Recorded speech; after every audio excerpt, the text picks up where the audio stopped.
Before beginning this episode, I want to say thank you to all my family and friends who have been great supporters over the past 34 years of my career. Also, I want to say thank you to our listeners in Clarksville, Tennessee, Ellsworth, Wisconsin, Chicago, Illinois, El Paso, Texas, Mesa, Arizona, Woodbridge, Virginia, Downey, California, Greenwood, Indiana, and to our overseas listeners in Germany, Italy, Egypt, Guam, Puerto Rico, Japan, Portugal, Kuwait, and the United Kingdom, as well as Singapore. Thank you again for listening. Ordnance is the 9th of 17 branches. It is the halfway point. I've been waiting for this point for a long time. I'm excited. And without further ado, Josh and Nicholas, begin the introduction, please. Cohort W. Welcome to another Cohort W podcast episode, bringing you inspiring and educational interviews with today's most exciting and enterprising young warrant officer leaders. Each episode is dedicated to exploring real-life leadership in the warrant officer cohort and tackling the problems faced in large-scale combat operations and multi-domain operations. And now, here's your host. Hello! In today's episode, my incredibly excellent guest shares some personal and professional experiences as an Ordnance Warrant Officer. Then we will examine how those experiences contribute to meeting doctrinal requirements for the Ordnance Corps. All Cohort W guests were recommended by senior leaders in their branch. Today, I am joined by Ordnance Warrant Officer CW3 Juan Santibañez. Thanks so much for your time today, Juan. Can you share with the audience a little bit about yourself, please? My name is Chief Warrant Officer 3, Juan Santibañez. I was born in a small town in the state of Michoacán, located in the west central part of Mexico. We then moved to Houston, Texas. I lived in Houston for over 18 years before joining the military. I am a 915 Alpha Automotive Maintenance Warrant Officer, currently working as a Squadron Maintenance Tech. I am stationed in Fort Hood, Texas with 17 CAF, 1 ABCT. Can you tell me what your daily work in garrison is like and what your work in the field and training environments are like in addition to deployment as an Ordnance Warrant Officer? As an automotive maintenance warrant officer, our daily tasks vary. We start off on Mondays with command maintenance. So we're out there all day doing command maintenance on all the equipment within the squadron. On Tuesdays, normally we track parts, pull the maintenance reports, the AOAP, the standard pricing, the parts received not installed, part statuses, service schedules, work orders, and update the SMO, which is the Squadron Maintenance Officer, the Squadron XO, and the commanders on everything I just mentioned. We also prioritize the workload for the combat repair teams, the ground support equipment section, the armament section, and the maintenance platoon. Every day is the same thing with the exception of Mondays and Thursdays, which Thursdays is leader time training, where we focus more on sergeant time, the old school sergeant time training. 1 week out of the month, we would do MOS specific training, low density training. Other than that, sir, your days varies. And the most important thing is trying to keep as much combat power and equipment readiness any day of the week. During the field, it's a little more complicated because we have to move all of our assets out there. So once we get to the field site, we're constantly jumping. So setting up UNCPs at the CTCP is our very first thing we have to do. Then right after that, we set up our statement systems and start moving all the equipment, the broken equipment down to our AO to repair it and put it back in the fight. In a combat operation, I've only done the FOB concept of the fight. So there, we're in a FOB. Majority of the battalion is there. So it's pretty much the same thing as a garrison environment. The only difference is that we are in a combat environment where actual bullets are flying and IEDs going off.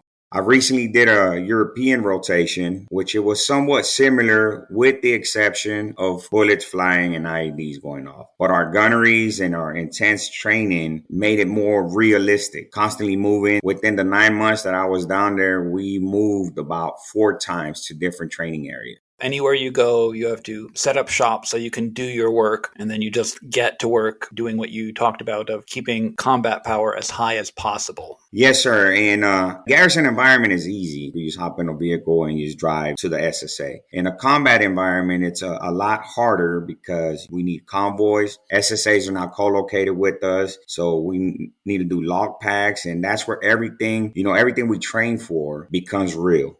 In our European rotations, it's a lot harder because our brigade will be probably scattered throughout 5 different countries. So every battalion will be a little different. For us, I was a little more fortunate because our SSA was only about 3 hours down the road, which is still made it a little complicated, but it was easier compared to others that are in different countries within the Europe footprint. Co-location is always a big challenge, especially for your scheduling of repairs. I think that's a really good transition, Juan, into talking about how does your work fit into warfighting functions? And I'm going to guess fairly obviously that you're in sustainment, but can you talk to me about how that work supports that and any of the other warfighting functions? So our branch directly supports the sustainment warfighting functions through providing maintenance expertise and counsel to officers, senior NCOs, and junior soldiers. We also enable the other warfighting functions when assigned to units, as well as conduct maintenance enablers to the commanders to focus on accomplishing their mission and continue to repair whatever equipment we're supporting. In this situation, I support a CAP squadron, which is mainly tanks and Bradleys. There's other organizations within our MOS, for example, a medical battalion. They mainly support medical equipment, FLAs. Signal battalion support more of signal equipment to include the power generation equipment, the satellites, the STTs. Transportation companies in our MOS maintain medium and heavy truck companies. And we also support inlet cargo companies and CSSBs and sustainment brigades, where you find a 915 anywhere within any type of brigade. Every brigade will have a 915. That's great to know, and I appreciate you sharing that with me and the audience. It sounds like the work that you're doing right now clearly supports command and control of warfighting functions, so your leaders and planners can make plans for what they're going to do. And then it sounds also like movement and maneuver with the organization that you're part of is directly affected by your work. Is that fair to say that?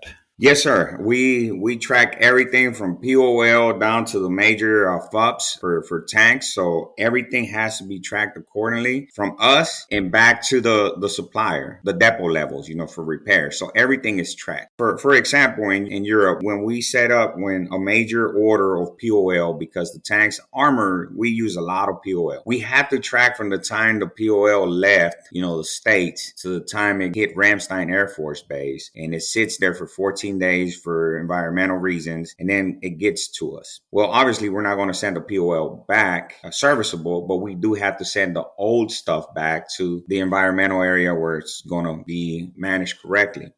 Parts, we have to track them if they're not available in theater from the time they left the manufacturer. It could be Red River Army Depot. It could be different depots, different sources of supplies. For an engine, we will have to track it from the time it left to the time it arrives to us. And then we have to ensure that it makes it back to the source of supply so it could get rebuilt, refurbished, and sent back to the front line, sir. So I want to take that work of supporting those warfighting functions we talked about and the other ones that you mentioned and spin that up into large-scale combat operations. How does that work that you do support large-scale combat operations, please?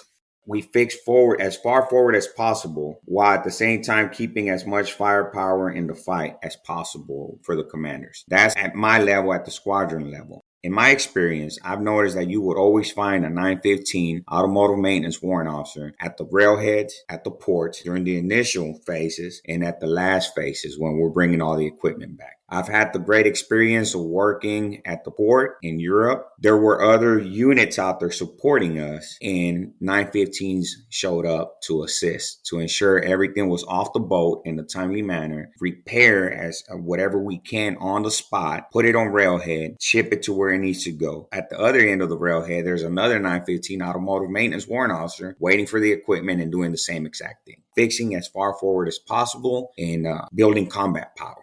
I appreciate that very much. Thank you. Can you talk to me about how the work of Ordnance Corps fits into multi-domain operations? Sir, we enable the MDO to operate successfully by ensuring all the equipment within our given domain, primary land, combat vehicles, and weapons function correctly. That's for the ABCT, mainly for me. It's making sure that all the equipment, it's being maximized to its full potential. And I am certain that other areas, for example, a cash and a medical battalion, signal battalion, does the same thing, ensuring that their equipment is properly being utilized to maximize the potential, while at the same time, providing services for the warfighter. I'd like to shift gears and ask you, what have you learned, or what would you like to share with the audience about your work's importance as part of the Army's mission?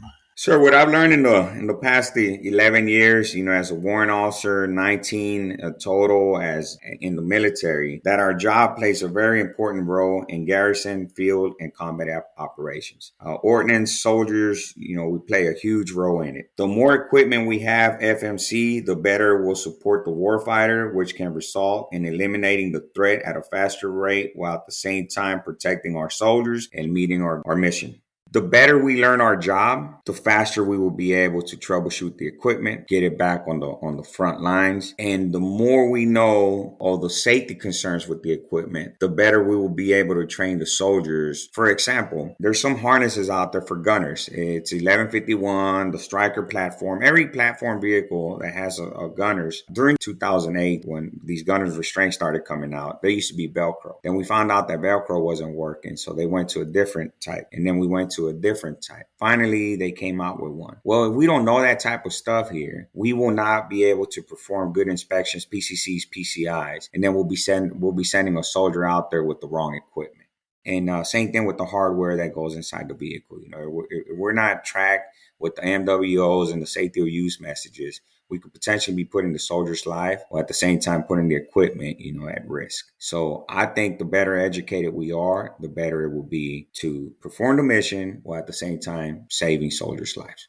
Sure, that's incredibly important. Moving on, what would you say to a warrant officer who just graduated candidate school? Sir, there's many things I would like to share with warrant officers who just graduated candidate school. But one of the things that I've learned that I think is most important that probably does not get covered very much, it's learning how the organization supports the warfighters and higher echelons. I was in the medical battalion. Prior to that, I was all ABCTs, SBCTs. By the time I got to the medical battalion, I was clueless on how they fought. I thought they were down there kicking doors, doing the same thing, but that was not the case. So I would say learn how your organization fights, most importantly, to better support the commander at the time. That commander will then be able to provide a better service for higher echelons. But also in warrant officer school, there was an attack officer. I can't remember his name, but he will constantly tell us that reading is fundamental. The more you read, the more you will learn. With that said, I would strongly encourage everyone to read their TMs, the FMs, ARs, to be better informed, and they could make better recommendations and decisions. If they don't know something, you say, I don't know, but I will get back with you, and follow up with that. Within 48 hours, go back and say, sir, you asked this is doctrine. That's what I would recommend. The other thing I would recommend, it's build a good relationship with your seniors, peers, and subordinates, and always strive to exceed the commander's intent. Thank you. I appreciate that, Juan. It's so great to hear warrant officers talk about doctrine, and I appreciate our time together today. Thank you for sharing how much the work of warrant officers in Ordnance contributes to meeting the doctrinal requirements for your branch. A lot of pride, so I'll just end here with a go Ordnance. Cohort W. On behalf of the Warrant Officer Historical Foundation, thank you to today's guest for your insights on the future of warfare and the importance of the warrant officer to that fight. Please visit warrantofficerhistory.org to learn more about how you can help support the foundation and programs like this. Special thanks to our theme music composer, Josh DeStefano. Visit joshdestefano.com to hear more of his outstanding works.